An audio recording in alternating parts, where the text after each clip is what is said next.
할렐루야! 주님의 이름으로 여러분을 축복합니다. 오늘 귀한 이 아침에 함께 주님의 말씀 같이 읽고 묵상하는 시간 갖겠습니다. 먼저 함께 기도하시겠습니다. 존귀하신 주님, 주님의 이름을 찬양합니다.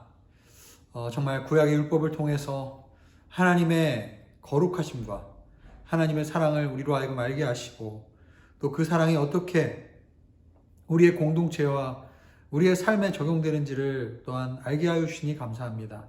하나님, 율법 안에 숨겨져 있는 그 하나님의 그 비밀한 사랑과 공의와 그리고 하나님의 그 정의를 이 땅 가운데 저희들이 본받아가며 순종하며 주님께 영광 돌리는 삶을 살 수 있도록 인도하여 주옵소서. 예수님의 이름으로 기도합니다. 아멘. 오늘 말씀은 신명기 25장 1절에서 10절의 말씀을 같이 읽도록 하겠습니다. 신명기 25장 1절에서 10절. 여러분이 계신 곳에서 함께 읽어보도록 하겠습니다. 사람들끼리 말싸움이 붙었을 때 법정으로 데리고 가거라. 그러면 재판관들이 그 문제를 판결해 죄 없는 사람은 석방하고 죄 지은 사람은 정죄할 것이다. 만약 죄 지은 사람이 맞아야 한다면 그 재판관이 그를 자기 앞에 눕히고 그 죄에 알맞은 만큼 매질을 할 것이다. 그러나 매질이 40대를 넘지 않아야 한다. 만약 40대 이상 매질을 한다면 내 형제가 너를 비열한 사람으로 여길 수 있다. 소가 추수를 위해 곡식을 떨려고 밟고 있다면 재갈을 불리지 마라. 형제들이 함께 살다가 하나가 아들 없이 죽었으면 죽은 이의 과부는 나가서 다른 사람과 결혼하지 말라. 그 남편의 형제가 그녀를 데려가 결혼해 형제로서의 의무를 다하여라. 그녀가 첫 아들을 낳으면 죽은 형제의 대를 잇게 해 그 이름이 이스라엘에서 지워지지 않게 하여라. 그러나 만약 한 남자가 자기 형제의 아내와 결혼하고 싶어하지 않으면 과부가 된 그 형제의 아내는 성문에 있는 장로들에게 가서 말하여라. 내 남편의 형제가 이스라엘에서 그 형제의 대를 이어주기를 거부합니다. 그는 내게 형제의 의무를 다하려고 하지 않습니다. 그러면 그 성 장로들이 그를 불러 말하라. 만약 그 여자와 결혼하고 싶지 않다라고 말하면서 고집을 부리면 과부된 그 형제의 아내는 장로들이 보는 앞에서 그에게로 올라가 신발 한 짝을 벗기고 얼굴에 침을 뱉으며 자기 형제의 대를 잊지 않는 사람은 이렇게 해야 한다라고 말하여라. 그 사람은 대대로 이스라엘에서 신발이 벗겨진 가문으로 알려질 것이다. 아멘.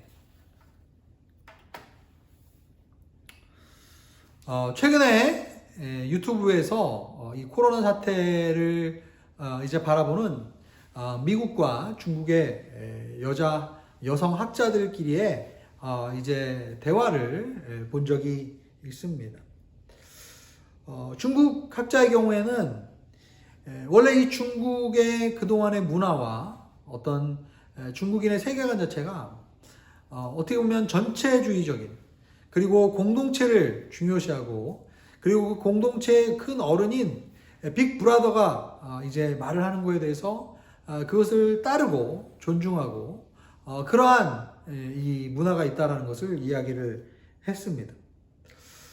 그래서 현재 이 중국 정부가 어떻게 보면 코로나 이 바이러스를 대응하는 방식이 서구 입장에서 봤을 때는 굉장히 이제 독재고 어떻게 보면 전체 집단주의 같은 그리고 어떻게 보면 이 개인의 움직임이나 동향을 다 정부에서 관찰하고 또 추적할 수 있도록 이렇게 되어 있는 것에 대해서 굉장히 이제 서구의 시각에서 봤을 때는 이상하게 느꼈을 텐데 중국은 그런 식으로 살아왔기 때문에 그러한 삶의 방식이 이상하지 않고 오히려 그러한 리더십의 어떤 현명한 결정으로 인해서 전체가 이제 살 수만 있다면 그것이 오히려 좋은 것이다 라는 그러한 이야기를 합니다. 미국 학자의 경우에는 그런 중국 사람들의 생각이나 사고방식을 이해하기가 어렵습니다. 개인주의적인 성향, 어떻게 보면 개인의 자유와 개인의 이 주권이 침해받지 말아야 하기 때문에 어떻게 보면 중국에서 이 코로나를 대응하는, 그리고 중국의 어떤 정치 제도라든지 중국 사람들의 이 생활에 대해서 이해하지 못하는 부분들이 있는 거예요.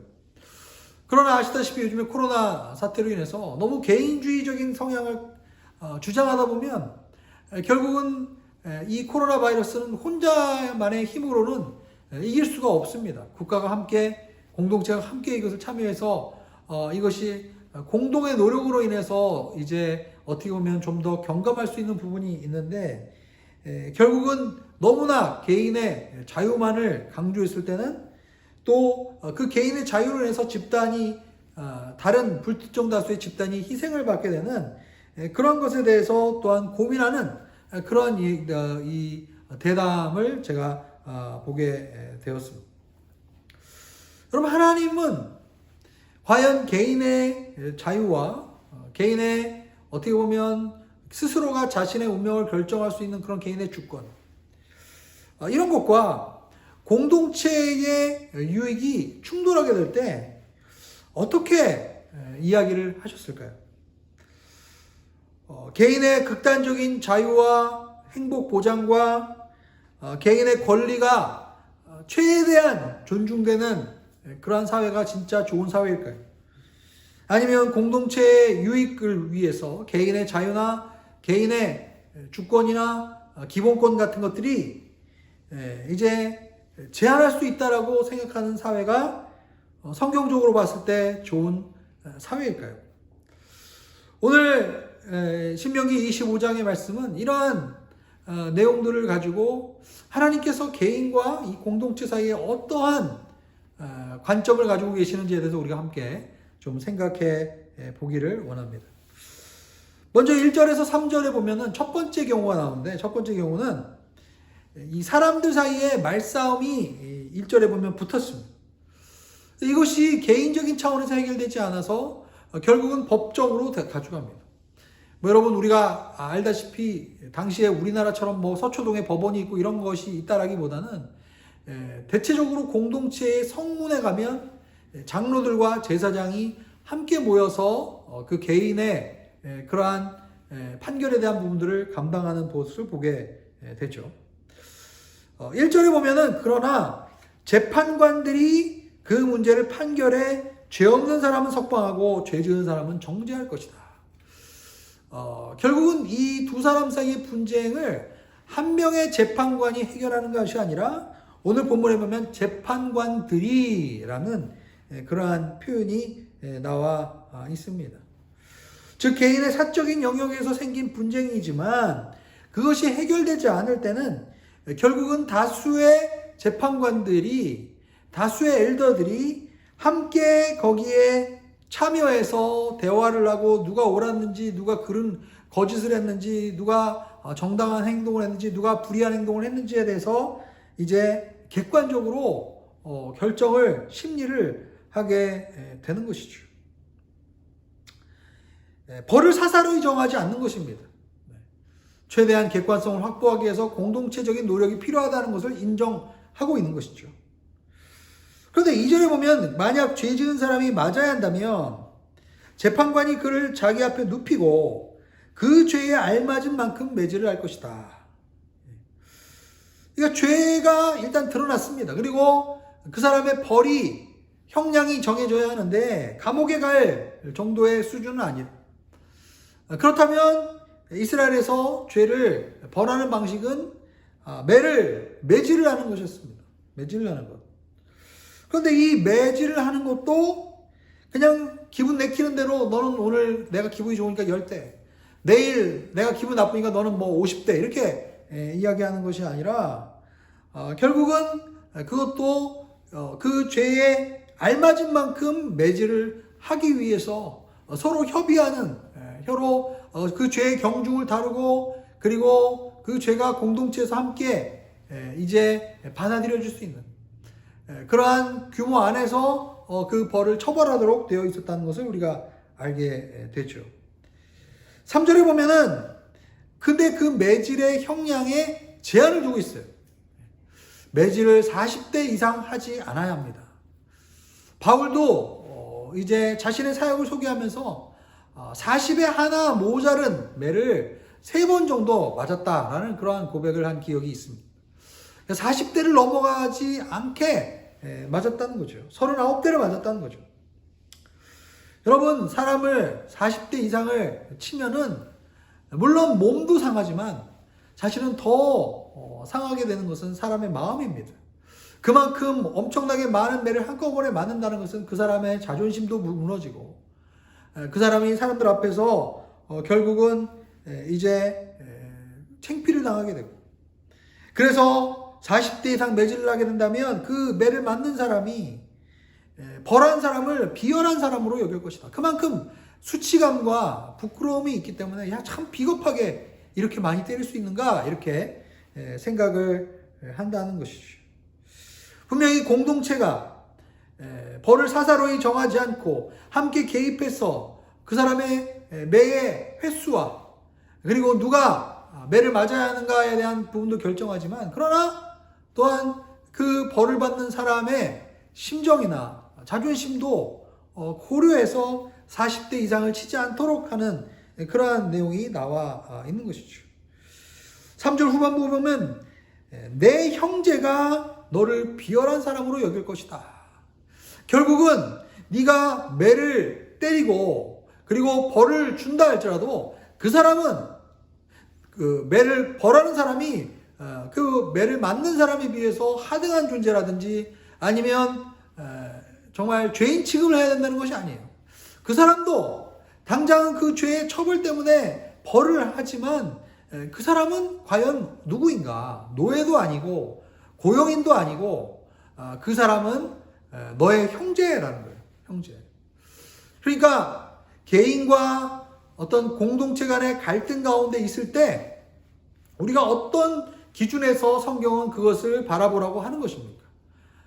결국은 그 가정 안에서 너의 형제다라고 생각할 때 그 형제의 개인적인 그 프라이버시나 그의 어떤 개인적인 감정, 개인적인 그의 마음까지도 배려하지만, 그러나 그 악에 대해서는 또 처벌하는, 그래서 그것을 바로잡고자 하는 그런 사랑의 마음으로 그 재판에 이제 다가가야 한다는 거예요. 그냥 재판을 할 때 단순히 나의 일의 대상이요, 그리고 내가 어떻게 보면 처벌의 대상으로 비인격적이고 비인간적인 그러한 처벌을 해서는 안 된다라는 것을 우리에게 이야기해 주고 있습니다. 4절 말씀에 보면 두 번째 경우가 나오는데 거기에는 어떤 내용이 나옵니까? 소가 추수를 위해 곡식을 떨려고 밟고 있다면 재갈을 물리지 마라, 이런 얘기가 나와 있습니다. 소가 추수를 위해서 곡식을 떨려고 이제 밟고 있다면 당시에는 소가 곡식을 떨 때 소에게 날카로운 돌조각이 박힌 널찍한 도리깨를 끌게 해서 곡식을 떨어냈습니다. 이삭을 이렇게 떨어낸 것이죠. 소를 그냥 두면 소가 움직이지 않겠죠. 도리깨를 끌지 않을 것입니다. 그렇기 때문에 소에게 가벼운 매질을 해서 소가 움직이면서 계속 이 도리깨를 움직여서 결국은 그 도리깨를 통해서 이삭이 떨어지도록 하는 그러한 원리를 가지고 있는 거죠. 그런데 소도 그렇게 매를 맞아가면서 일하는 그러한 기간에도 소의 입에다가 재갈을 물리지 않았어요. 왜냐하면 그 소의 입에서 곡식 떨어진 것을 일하면서 잠시 먹으면서 이 소가 이제 배를 채울 수 있는 이러한 것을 이야기해 주고 있습니다.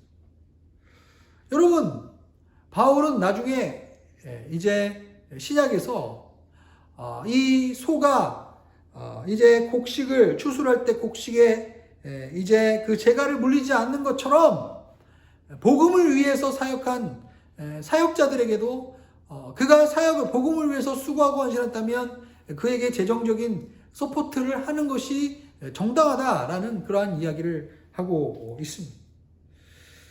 결국은 어떠한 얘기입니까?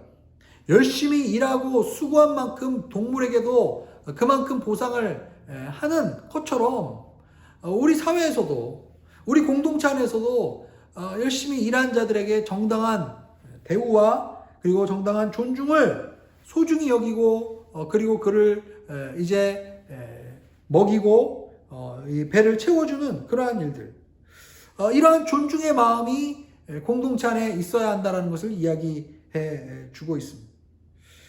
하물며 이 소외도 그렇고 열심히 일한 일꾼들에게도 그 삭슬 제공하거니와 정말 가치 있는 복음을 전하는 그런 사역자들에게 우리가 그들을 귀히 여기고 그들을 위해서 기도해주고 그를 위해서 재정적으로 후원하는 것이 결국은 당연하다라는 그러한 이야기를 바울이 하고 있는 것이죠.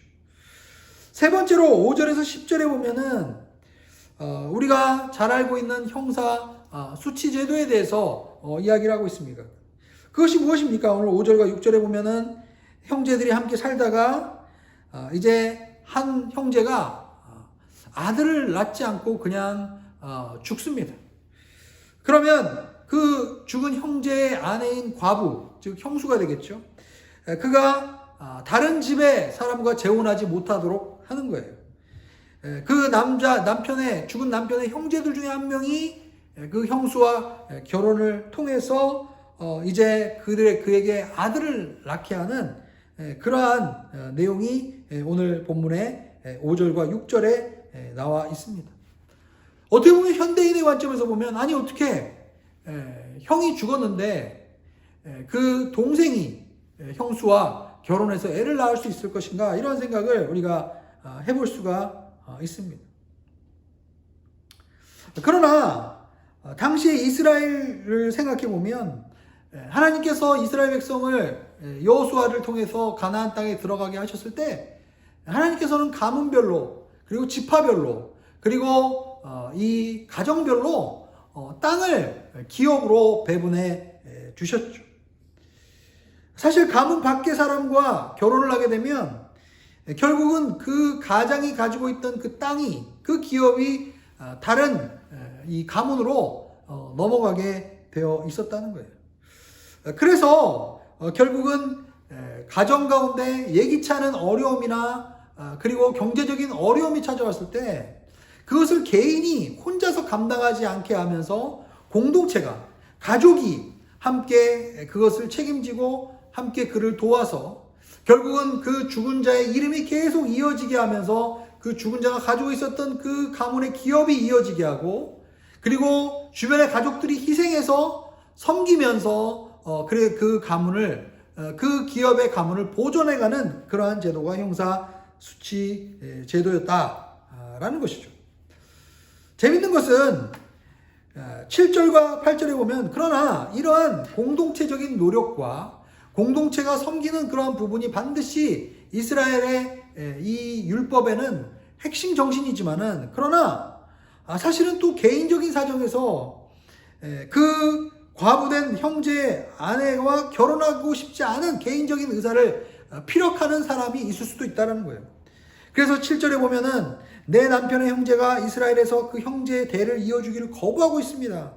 그는 내게 형제의 의무를 다하려고 하지 않습니다 라고 장로님들한테 가서 이야기를 할 수 있는 거예요.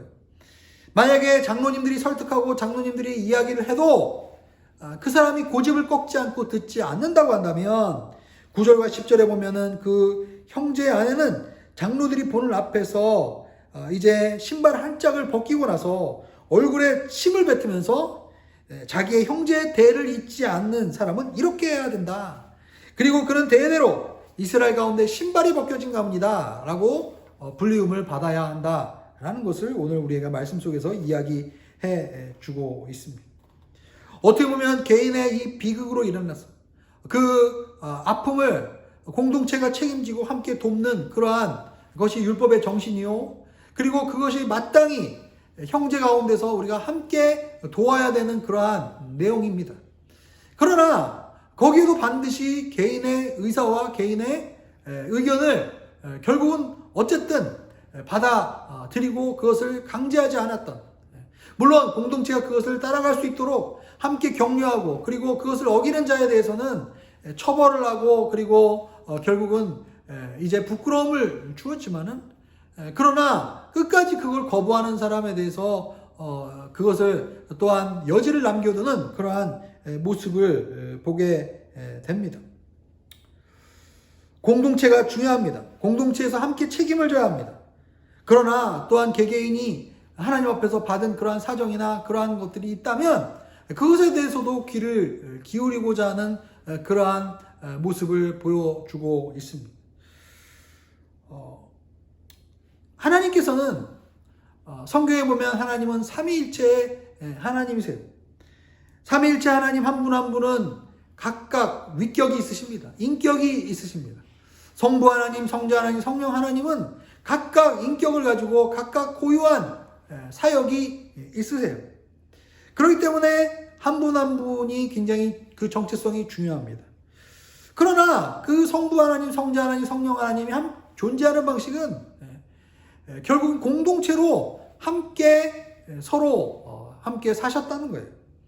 결국은 서로 돕고 서로 의지하고 그리고 서로 안에 상호 간에 내주하면서 서로 안에 살면서 함께 존재하고 함께 살아갔다는 것을 우리는 알 수가 있습니다. 오늘 우리가 본문에서 보면은 이 신명기의 본문도 마찬가지입니다. 개개인의 자유도 존중하고 개개인의 의사도 존중하지만 그러나 그 개개인이 공동체 안에서 함께 살아가도록 하며 공동체가 이제 무너진 가정이나 무너진 개인을 회복시키고 그리고 세워가는 그러한 이 하나님의 공동체의 모습을 보게 됩니다.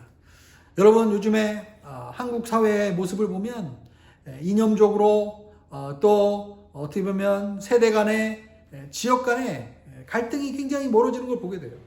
우리는 개개인의 자유를 극대하게 존재할 것인가? 아니면 공동체의 유익을 위해서 개인의 자유를 희생하게 할 것인가? 계속 끊임없이 우리는 이 두 극단 사이에서 갈등하고 있는 우리들의 모습을 보게 됩니다. 그런데 오늘 성경은 우리에게 이렇게 얘기해요. 그 사람이 너의 형제라면 어떻게 하겠느냐?